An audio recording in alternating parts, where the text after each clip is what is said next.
Hello students, कैसे हैं आप सब लोग। आई होप सो बहुत अच्छे होंगे। Are you excited for the class.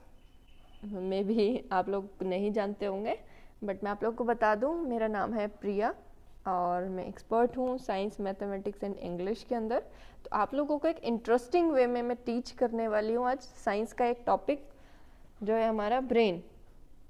आज जो हम स्टडी करेंगे पार्ट्स ऑफ ब्रेन, कैसे हमारी खोपड़ी जो है, जो ये दिमाग है, वो काम करता है। अब अगर हम एग्जाम्पल लें, 3 इडियट मूवी में जो वीरू सहस्त्रबुद्धे बोलते हैं कि आप लोगों का ब्रेन जो है वो अनयूज्ड ब्रेन है, अगर इसको मार्केट में बेचने जाएंगे तो पूरे पैसे मिलेंगे। तो आप लोगों को अपना ब्रेन वैसा नहीं बनाना है, इसको नॉलेज में इंगेज कीजिए, नई नई एक्टिविटीज़ में इंगेज कीजिए और इस लॉकडाउन पीरियड को, इस पेंडेमिक टाइम में अच्छे से यूटिलाइज कीजिए नया कुछ सीखने के लिए। आज हम स्टार्ट करते हैं पार्ट्स ऑफ ब्रेन। इससे पहले थोड़ा सा मैं ब्रीफ में आप लोग को इंट्रोडक्शन दे देती हूँ नर्वस सिस्टम का। नर्वस सिस्टम क्या होता है बच्चों? तंत्रिका तंत्र हम इसको बोलते हैं हिंदी में। बेसिकली क्या होता है, हम जो नर्वस सिस्टम है, ये तंत्रिका तंत्र है, ये 2 पार्ट्स में डिवाइड होता है। एक होता है हमारा ब्रेन, इसके जो हिस्सा है, दूसरा होता है spinal cord. Spinal cord, brain इसको हम हिंदी में कहते हैं मस्तिष्क यानी खोपड़ी, और स्पाइनल कॉर्ड इसको अगर लोकल लैंग्वेज में बात करूँ तो मैं रीढ़ की हड्डी बोल देते हैं। वैसे एक्चुअल हिंदी मीनिंग इसका क्या होता है? मेरुरज्जु। ये हमारी जो है अंदर पीछे बैक में खोपड़ी से लेके लास्ट तक जो है अटैच रहती है, ठीक है। और इसका मैं अगर डायग्राम बनाऊं तो डायग्राम, एक second, let me draw it. यहाँ पे जैसे ये आपका ब्रेन हो गया, ये सर्कुलर टाइप, इसके बाहर जो ये ऐसे एक झिल्ली बनी होती है, इसको मेम्ब्रेन बोलते हैं हम, और इसके बाहर जो एक बना होता है वो उसको बोलते हैं हम स्कल यानी खोपड़ी, जो हमारी स्किन है सबकी। और ये जो है, ये है बच्चों मेम्ब्रेन यानी झिल्ली। स्केल जो है ये हमें बचाती है बाहरी चीज़ों से, जैसे चोट वोट लगती है तो वो डायरेक्ट ब्रेन में ना लगे, बाहर स्किन पे ही लग जाती है। मेम्ब्रेन जो होती है इसको हम ये भी हमारी जो है प्रोटेक्ट करती है हमारे हिंड ब्रेन, मिड ब्रेन और फोर ब्रेन, जो आगे पार्ट हम स्टडी करने वाले उन सब चीज़ों को है। ये जो है ब्रेन हमारा यहाँ से ऐसे अटैच होता है स्पाइनल कॉर्ड से। ये जो ऐसे ऐसे बनी होती हैं, ये होती है हमारी बेसिकली रीढ़ की हड्डी, जिसको हम बोलते हैं यानी बैक बोन। बैक बोन ये होती है बच्चों वो रीढ़ की हड्डी, हम लोग इसको समझते हैं, जबकि ये क्या होती है? ये होती है हमारी स्पाइनल कॉर्ड, जो किस किस को अटैच करती है? हमारे ब्रेन और जो ये बैक बोन है हमारी, उन सब चीज़ों को, ठीक है। अब थोड़ा सा और हम बात कर लेते हैं कि ब्रेन जो है उसका वेट कितना होता है। वेट जो होता है बच्चों ब्रेन का, मेल के अंदर जो वेट होता है वो होता है 1450 ग्राम, मतलब 1450 ग्राम। और जो एक नॉर्मल फीमेल होती है उसके अंदर जो वेट होता है वो कितना होता है? 1350 ग्राम। अब आप लोग ये मत समझने लग जाना कि लड़कियों में लड़कों से दिमाग कम होता है, ऐसा कुछ नहीं है। उनके दिमाग का वजन कम होता है, जबकि लड़कियां लड़कों से तेज होती है। ये एक साइंटिफिक फैक्ट है। लड़के सिर्फ वेट लेके घूमते रहते हैं, बट उनका दिमाग थोड़ा कम वर्क करता है। ये जस्ट फॉर फन बोला मैंने, इसको सीरियसली मत ले लेना, भावनाओं पे मत बहना, सिर्फ वर्ड्स पे। अपना जो टॉपिक है उस पर वापस आते हैं। अब आप लोग बोलोगे मैम खली का वेट तो इससे ज़्यादा ही होगा उसके ब्रेन का, तो 1450 से। हाँ, ये जो है ये एक स्टैंडर्ड है, एक नॉर्मलाइज से कम या ज़्यादा हो सकता है, ये वेरी कर सकता है, बट नॉर्मली जो होता है यही होता है, ठीक है। एक और चीज़ हम बात कर लेते हैं, जो हमारा ब्रेन होता है ना, उसकी स्टडी को हम क्या कहते हैं? स्टडी ऑफ ब्रेन बच्चों, स्टडी ऑफ ब्रेन को क्या कहते हैं हम? न्यूरोलॉजी। आप लोगों ने इंग्लिश में एक टर्म पढ़ा होगा, लॉजी। लॉजी का मतलब होता है स्टडी, ठीक है। ये एक रूट वर्ड भी है, आप लोग इसको इंग्लिश में भी स्टडी करोगे। न्यूरो क्या होता है? न्यूरॉन होता है बच्चों ब्रेन। तो इन दोनों को मिला के क्या बन गया? Study of brain. तो स्टडी ऑफ ब्रेन को हम क्या कहते हैं, न्यूरोलॉजी। और जो इसके लिए जो स्पेशलिस्ट डॉक्टर्स होते हैं उसको क्या बोलते हैं हम, न्यूरोलॉजिस्ट। तो IST जिसके पीछे लग जाता है वो पर्सन बन जाता है, तो ये क्या बन गया, न्यूरोलॉजिस्ट। स्पेलिंग थोड़ा सा ऐसे देख लेना, या स्पेस की वजह से मैंने लिख दिया, क्या हो गया, न्यूरोलॉजिस्ट। तो वो क्या हो गया, डॉक्टर जो होगा ब्रेन से रिलेटेड जो स्पेशलिस्ट होगा उसको हम क्या बोलते हैं, न्यूरोलॉजिस्ट बोलते हैं। अब आगे हम फर्दर चलते हैं। सेल जो होती है ब्रेन की, ब्रेन के अंदर जो सेल होती है वो कौन सी होती है बच्चों, न्यूरॉन सेल होती है। ये क्वेश्चन आप लोगों से हर बहुत बार पूछा जाता है कॉम्पिटिटिव एग्जाम में, न्यूरॉन सेल या फिर nerve cell, nerve NERVE, nerve cell. ये क्या होती है हमारी, न्यूरॉन सेल या फिर सेल ऑफ ब्रेन, मतलब ब्रेन की जो कोशिका, दिमाग की जो कोशिका होती है उसको क्या कहते हैं, न्यूरॉन या फिर नर्व सेल। ये जो होती है हमारी ह्यूमन बॉडी की लॉन्गेस्ट या फिर लार्जेस्ट बॉडी सेल होती है। ये क्वेश्चन भी आता है, largest cell of human body, तो वो कौन सी होती है बच्चों, न्यूरॉन होती है।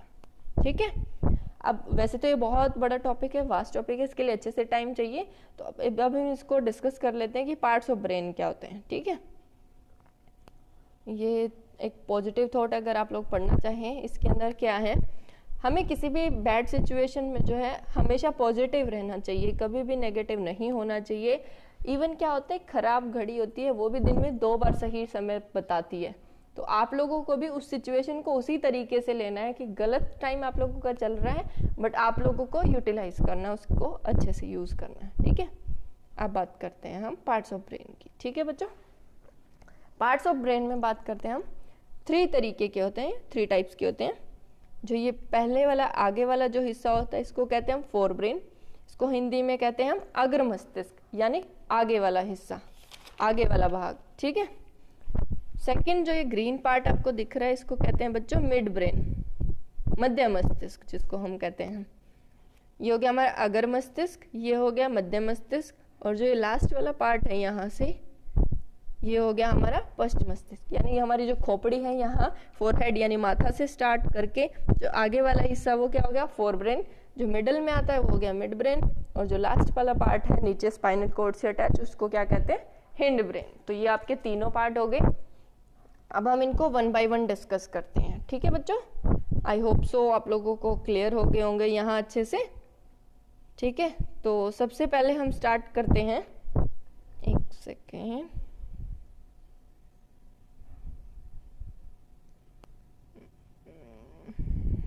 हिंड ब्रेन से।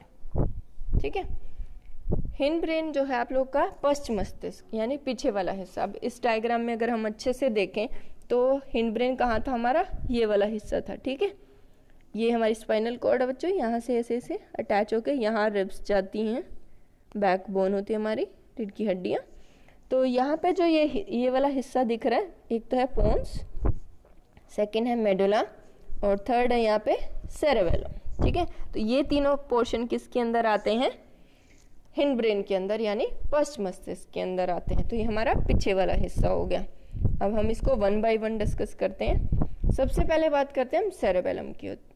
सेरेबेलम क्या होता है बच्चों, नाना पाटेकर की एक मूवी है जिसके अंदर वो बोलते हैं अरे छोटा दिमाग पे मत मारो, छोटा दिमाग छोटा दिमाग। तो वो जो छोटा दिमाग होता है बच्चों वो क्या होता है, सेरेबेलम होता है। तो आज से आप लोगों को अच्छे से याद रहेगा कि छोटा दिमाग क्या है, सेरेबेलम। अब वो ऐसा क्यों बोल रहे थे कि छोटा दिमाग पे मत मारो, क्या हो जाएगा उस पे ऐसा, तो उसको आज हम स्टडी करने वाले हैं, आप लोगों को उस क्वेश्चन का आंसर मिल जाएगा। बेसिकली क्या होता है, इसको हम बोलते हैं ट्री ऑफ लाइफ यानी जीवन का पेड़। अब आप लोग बोलोगे ये क्या बात हुई मैम, जीवन का पेड़ मतलब जो भी मेन जो एक्टिविटीज होती हैं उनका कंट्रोल जिसके पास रहता है वो रहता है सेरेबेलम के पास, हिंड ब्रेन के अंदर। ये क्या क्या कंट्रोल करता है, मस्कुलर मूवमेंट को कंट्रोल करता है। मस्कुलर मूवमेंट क्या होती है, मैं आप लोगों को पढ़ा रही हूँ, इसको पढ़ाने के लिए मेरे हैंड मूवमेंट यूज हो रही हैं। आप लोग पढ़ रहे हो लिख रहे हो तो आपकी हैंड मूवमेंट यूज हो रही है। आप कोई और एक्टिविटीज कर रहे हो चल रहे हो तो आपकी बॉडी की जो सारी एक्टिविटीज होती हैं वो सारी मस्कुलर मूवमेंट के अंदर आती हैं। ठीक है, सेकेंड आता है बॉडी बैलेंसिंग, और थर्ड आता है आपका स्पीकिंग। अब इसको एक अच्छे से एक एग्जांपल लेते हैं, आप लोग को थोड़ा फनी वे में समझाने की कोशिश करती हूँ, उसको नेगेटिव वे में मत लेना। एक शराबी होता है, जब वो शराब पी लेते हैं तो उसके अंदर ऐसा क्या हो जाता है कि उसकी बॉडी बैलेंस नहीं हो पाती, या फिर उसकी जुबान जो है वो लड़खड़ाना शुरू कर देती है, और उसकी जो मस्कुलर मूवमेंट होती है वो अच्छे से नहीं हो पाती। मतलब वो हाथ घुमा रहा है बट वो एक्चुअल में कर नहीं पा रहा है, वो खड़ा होना चाह रहा है बट उसे खड़ा हुआ नहीं जा रहा है, वो बोलना कुछ और चाह रहा है, वो कुछ और बोल पा रहा है। तो वो सारी चीज़ें जिसकी वजह से वो होती हैं सेरेबेलम। मतलब जब उसने शराब पी तो शराब पीने की वजह से उसका जो सेरेबेलम वाला पार्ट है वो वीक हो जाता है उस टाइम पे, और वो काम करना बंद कर देता है, जिसकी वजह से उसका कंट्रोल लूज हो जाता है। जो कंट्रोल था वो खोने की वजह से बॉडी बैलेंस नहीं होती, और उसकी जुबान जो है उठपटांग बोलना शुरू कर देती है, यानी लड़खड़ाना शुरू करती है। तो ये होता है हमारा ट्री ऑफ लाइफ, यानी छोटा दिमाग। आज से आप लोग को समझ आ गया होगा, तो औरों को भी पढ़ाइए और खुद भी पढ़ते रहिए। नेक्स्ट हम डिस्कस करते हैं इसके अंदर मेडुला को। हिंड ब्रेन का जो सेकेंड पार्ट है दैट इज मेडुला। अब मेडुला के अंदर क्या आता है बच्चों, इसके अंदर दो तरीके की एक्टिविटीज होती हैं। कौन कौन सी एक्टिविटीज होती हैं? ये होती हैं बायोलॉजिकल एक्टिविटीज होती हैं, यानी जैविक क्रियाएं। हमारी बॉडी को चलाने के लिए दो तरीके की क्रियाएं जो हैं वो जरूरी होती हैं, यानी रिएक्शंस। एक होती हैं वाइटल रिएक्शन और दूसरी होती हैं एसेसरी रिएक्शंस। वाइटल रिएक्शंस क्या कौन सी होती हैं? जैविक क्रियाएं, मतलब जिनके बिना काम नहीं चल सकता। लाइक हम ब्रीदिंग नहीं करेंगे तो क्या हो जाएगा हमारे साथ, हम सांस नहीं लेंगे तो पता नहीं क्या होगा, मर जाएंगे। डाइजेशन नहीं होगा तो हमारी बॉडी वर्क नहीं करेगी अच्छे से। हार्ट बीट अगर नहीं हुई तो हमारा हार्ट काम करना बंद कर देगा, हार्ट फेल हो जाएगा तो हमारी डेथ हो जाएगी। ब्लड सर्कुलेशन अच्छे से नहीं होगा, एक्सर्शन अच्छे से नहीं होगा। मतलब जो भी ये सारी रिएक्शंस होती हैं ये बहुत नेसेसरी रिएक्शंस होती हैं। हिंदी में बात करूं तो ये श्वसन होता है, ये पाचन होता है, ये रुधिर परिसंचरण होता है। तो ये सारी चीजें जो होती हैं इन सब की वजह से हमारी बॉडी जो है वो काम करना बंद कर देती है। तो ये बहुत जरूरी एक्टिविटीज होती हैं हमारे लिए। अब हम अगर इस पिक्चर के अंदर देखें तो ये दोनों हस्बैंड वाइफ जो है अच्छे से ब्रीदिंग कर रहे हैं। तो इसके अंदर मेडुला के अंदर कौन सी कंट्रोलिंग होती है? ये सारी एक्टिविटीज का कंट्रोल होता है। अब आप लोग बोलोगे ये क्या बात हुई मैम, श्वसन या रेस्पिरेशन जो है वो तो हम ब्रीदिंग जो है वो तो हम नोज से करते हैं। बच्चों आप करते तो नोज से हो, बट वो जो एक्शन होता है वो उसका कंट्रोलिंग पार्ट जो होता है वो कौन सा पोर्शन होता है? That is medulla oblongata. Medulla जो है वो कंट्रोल करता है कि आपको कब सांस लेना है, कब नहीं लेना है। वो सारी एक्टिविटीज आपके ब्रेन के हिंड ब्रेन के अंदर मेडुला पार्ट के अंदर होती हैं। ठीक है, आई होप सो अच्छे से समझ आ गया होगा। नेक्स्ट हम बात करते हैं एसेसरी रिएक्शंस की। एसेसरी रिएक्शंस में क्या होता है बच्चों? आई ब्लिंकिंग, आपकी आंखें झपकती हैं, हिकअप हिचकियाँ आती हैं, वोमिटिंग होती है, स्नोरिंग खराटे मारते हो आप, बर्पिंग यानी डकार आती है। जैसे ये बच्चा है, इसने बहुत सारा खाना खा लिया लॉकडाउन की वजह से, इसकी मम्मी ने पिज्जा विज्जा बनाया था। अपना आजकल चल रहा है यही ट्रेंड, फोटो क्लिक करो बनाओ, और वो इसकी मम्मी ने भी बनाया और इसने खा लिया। अब खाना खा के इसको क्या आ रही है? बर्पिंग यानी डकार ले रहा है। तो ये सारा कंट्रोल जो होता है ये सहायक क्रियाएं हैं। ये नहीं भी होंगी, ऐसा नहीं है कि हम मर जाएंगे, बट ये भी आती एसेसरीज में है, मतलब ये भी होना बहुत जरूरी है। तो ये पार्ट जो है ये कौन भी कंट्रोल करता है? ये वाला पार्ट भी कौन कंट्रोल करता है? Medulla oblongata. ठीक है बच्चों, इंटरेस्ट आ रहा है ना? साइंस में इतना बोरिंग सब्जेक्ट नहीं है जितना आप लोग समझते हो। लास्ट जो पार्ट है दैट इज पोन्स। ये थोड़ा स्पेलिंग गलत हो गई है, PONS आएगा इसके अंदर। ठीक है, पोन्स। अब बात आती है पोन्स का क्या काम होता है। ये बच्चों आपका रेस्पिरेशन को कंट्रोल करता है। वो था मेडुला जो था वो जैविक क्रियाएं जो है वो आपकी कंट्रोल करता था, वाइटल रिएक्शन और एसेसरी रिएक्शन। ये कंट्रोल करता है रेस्पिरेशन को। ये जो है स्पाइनल कोड से अटैच रहता है आपका। स्पाइनल कोड से अटैच रह के क्या करता है ये? फॉर एग्जाम्पल आपकी बॉडी में पेन होता है, आपकी रीढ़ की हड्डी में पेन हुआ या फिर बॉडी में कहीं भी पेन हुआ, तो ये क्या काम करता है? ये स्पाइनल कोड से अटैच होता है, पीछे बैक वाला हिस्सा तो होता ही है। ये स्पाइनल कोड के थ्रू ये मैसेज पहुंचाता है हाइपोथैलेमस के अंदर। हाइपोथैलेमस क्या है इसको हम अभी आगे ब्रेन पार्ट में स्टडी करने वाले हैं। ये आता है फोर ब्रेन के अंदर, यानी जो हमारा आगे वाला हिस्सा था उसके एक पार्ट से अटैच रहता है। आपको कुछ दर्द हुआ, पेन हुआ, पोन्स ने मैसेज स्पाइनल कॉर्ड से उठाया और कहाँ पहुंचा दिया, हाइपोथैलेमस तक। स्पाइनल कॉर्ड का मैसेज कहाँ पहुंचा दिया, हाइपोथैलेमस तक। ये एक मैसेज जैसे डाकिया होता है ना, डाकिए वाला काम करता है ये। तो इसने मैसेज पहुंचा दिया। अब आप लोग को दर्द का एहसास होगा, फिर आप लोग बोलोगे मुझे तो पेन किलर दे दो। बच्चों पेन किलर जब आप खाते हो ना तो उससे आपका दर्द ठीक नहीं होता, वो दर्द को दबा देती है। दर्द को कैसे दबाती है, ये जो मैसेज इसने पहुंचाना था स्पाइनल कॉर्ड ने हाइपोथैलेमस तक कि मेरे को पेन हो रहा है, ये यहाँ से इसका कनेक्शन लॉस्ट हो जाता है पेन किलर खाने से। वो दर्द ठीक नहीं होता है। दर्द जो उसको जितना टाइम लगना होता है, जैसे 2, 3, 4 दिन, वो आपकी बॉडी खुद रिकवर करती है। बस इसका काम क्या होता है, जो ये मैसेज पहुंचाना था वो मैसेज नहीं पहुंचाती और आपको क्या होता है, दर्द का एहसास नहीं होता। जब आप लोग को दर्द का एहसास नहीं होता तो आपको लगता है कि आप तो ठीक हो गए, आप ठीक हो गए तो फिर आप दवाई नहीं लोगे और आपको एहसास दर्द का पता नहीं चलेगा, तो आप अच्छे से सो जाओगे। इसीलिए जब आपको फीवर हो जाता है या कुछ भी चोट वोट लग जाती है तो आप लोग को पेन किलर दे दी जाती है, बट एक्चुअल में वो चीज़ ठीक नहीं होती है। आप लोग को आज से समझ जाना है क्या होता है। वो जो पोन्स है वो स्पाइनल कॉर्ड का मैसेज किसको नहीं पहुंचाने देता, हाइपोथैलेमस तक नहीं पहुंचाने देता। ठीक है, यहाँ हमारा एक पार्ट कंप्लीट हो गया बच्चों। नेक्स्ट पार्ट जो हम डिस्कस करने वाले हैं that is mid brain. Mid brain का काम क्या होता है बच्चों, हमारी सेंसरी ऑर्गन्स होती हैं 5, eye, ear, skin, tongue, nose, but इसके अंदर जो यूटिलाइज होती हैं वो हमारी आई और ईयर होती हैं मिड ब्रेन के अंदर। मतलब ये बच्चों आपका मिड ब्रेन है यहाँ, ठीक है, यहाँ से आई के साथ इनका कनेक्शन होता है और यहाँ ईयर के साथ इसका कनेक्शन होता है। तो यहाँ से जो भी मैसेज पहुंचाना होता है तो उसका काम कौन करता है, दैट इज मिड ब्रेन।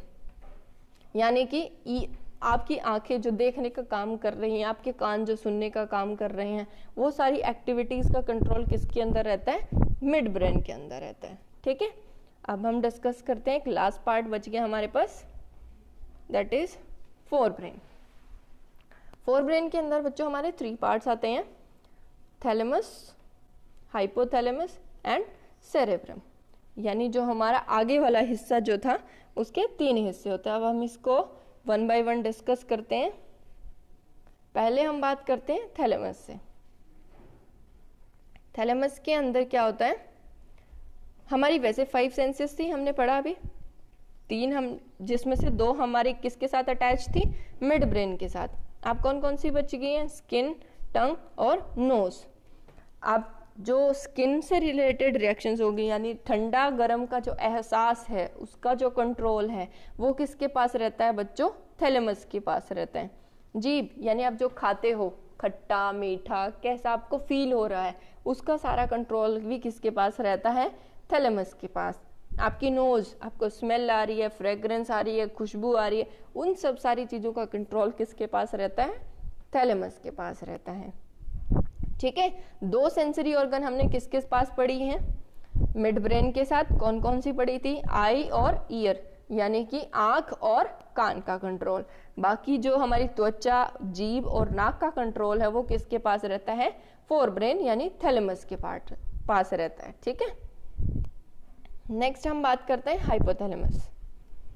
अब सबसे पहले आप लोग इस पिक्चर को देख के बोलोगे मैम पढ़ा तो आप ब्रेन रहे हो, फोटो आपने दिल की लगा ली है। बच्चों ये सबसे मेन हिस्सा होता है आपको।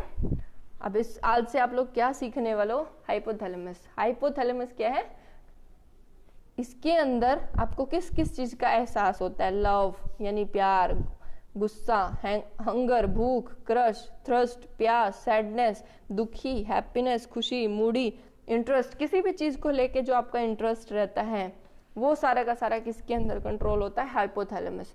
मतलब क्या हो गया, आज से दिल नहीं रहा, वो क्या हो गया, हाइपोथैलेमस हो गया। फॉर एग्जाम्पल आप लोगों ने मूवी का नाम सुना होगा, दिल वाले दुल्हनिया ले जाएंगे। आज से दिल वाले दुल्हनिया नहीं, हाइपोथैलेमस वाले क्या ले जाएंगे, दुल्हनिया ले जाएंगे। तो हाइपोथैलेमस क्या है, दिल नहीं है, हाइपोथैलेमस। आप लोगों को अच्छे से याद रहेगा, इसके अंदर सारी की सारी प्यार, गुस्सा, भूख, प्यास जो भी रहता है आपका, इसीलिए तो कहते हैं प्यार में भूख प्यास छूट गई, वो इसी पार्ट की वजह से होता है, सब कुछ इसी के अंदर कंट्रोल होता है। तो आप लोगों को आज से याद रखना है, दिल नहीं क्या होता है, हाइपोथैलेमस होता है। अब इसका एक लास्ट पार्ट बचा है बच्चों, इसको थोड़ा सा मैं डिटेल में एक्सप्लेन नहीं कर पाऊंगी, इसको हम नेक्स्ट वीडियो में एक्सप्लेन करेंगे बिकॉज टाइम हो चुका है।